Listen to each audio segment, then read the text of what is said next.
17-ാം നൂറ്റാണ്ടിൻ്റെ അവസാന കാലം എന്ന് പറഞ്ഞാൽ 1790-കൾ മുതൽ കേരളത്തിൽ അമ്പലം വിഴുങ്ങികൾ നടമാടുന്ന വലിയ സംസ്ഥാനമാണ്.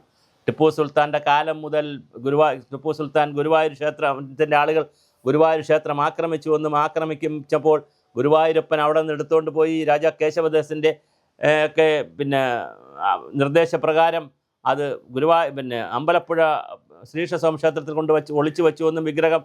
പിന്നെ ടിപ്പുവിൻ്റെ കാലം കഴിഞ്ഞിട്ടാണ് ആക്രമണം കഴിഞ്ഞ് ടിപ്പുവിൻ്റെ കാലം കഴിഞ്ഞിട്ടാണ് ഗുരുവായൂരിൽ തിരിച്ചു കൊണ്ടുവച്ചതെന്നുള്ള പഴയ കഥ മുതൽ തുടങ്ങി 1930-ലെ ശ്രീപത്മനാഭസ്വാമി തിരുവനന്തപുരത്തെ ശ്രീപത്മനാഭസ്വാമി ക്ഷേത്രത്തിലെ മോഷണം തുടങ്ങി 2000-ലെത്തിയ കോട്ടയത്തെ വിവിധ അമ്പലങ്ങളിലെ മോഷണങ്ങൾ മുതൽ ഏഴര പൊന്നാന ഏറ്റുമാനൂരപ്പൻ വച്ചിരിക്കുന്ന ഏഴര പൊന്നാനയെ കാണാനില്ലെന്നും അല്ലെങ്കിൽ അതിൻ്റെ തിരോധാനവുമായി ബന്ധപ്പെടുത്തിയിട്ടുള്ള കഥകളും ഉപകഥകളുമെല്ലാം ഇറങ്ങി 1970-കളിൽ ശബരിമലയിൽ നിന്ന് വൈദ്യുത ഉപകരണങ്ങളും സ്വർണ്ണാഭരണവും സ്വർണ്ണ നാണയവും അടിച്ചുകൊണ്ട് പോയ കഥകളിൽ കുരുങ്ങി ഇതാ 2025 അയ്യപ്പനൊഴിച്ചെല്ലാം എടുത്തുകൊണ്ട് പോയി. അയ്യപ്പനെ മാത്രം എടുത്തിട്ടില്ല.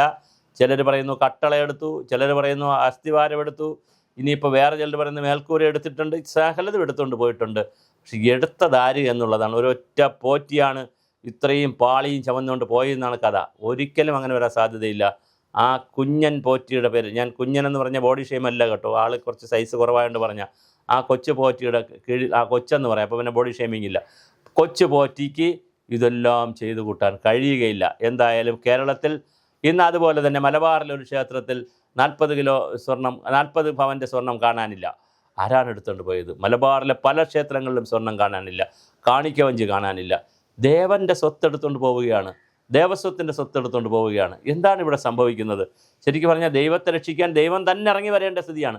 മനുഷ്യർ അങ്ങോട്ട് പോയാൽ അമ്പലമുണ്ടാക്കി അല്ലെങ്കിൽ സൗകര്യങ്ങളുണ്ടാക്കി മനുഷ്യർ അങ്ങോട്ട് പോയാൽ അവൻ പിന്നെ അടിച്ചു മാറ്റിയിരിക്കും. എന്തൊരു ഗതികേടാണ് കാണുന്നത്. എന്തായാലും ശബരിമലയിൽ മോഷണം നടന്നതുപോലെ അല്ലെങ്കിൽ ശബരിമലയിലെ ചെമ്പുപാളികൾ സ്വർണ്ണപ്പാളികളുമൊക്കെ അടിച്ചു മാറ്റിയതുപോലെ ചെമ്പ് തെളിഞ്ഞു വരുന്നു എന്ന് പറഞ്ഞുകൊണ്ട് ഒരു കാര്യമില്ലാതെ സ്വർണ്ണപ്പാളി പൂച്ചിയിരുന്ന ചെമ്പ് തെളിയുന്നു പറഞ്ഞു.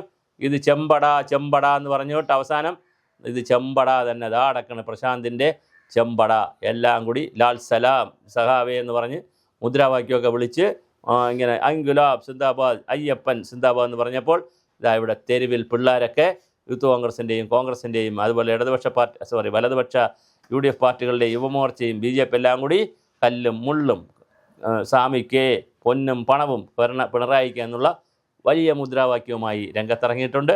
എന്തായാലും അമ്പലം വിഴുങ്ങികളുടെ കഥ കേരളത്തിൽ പുതിയതല്ല, പുതിയ ചരിത്രവുമല്ല.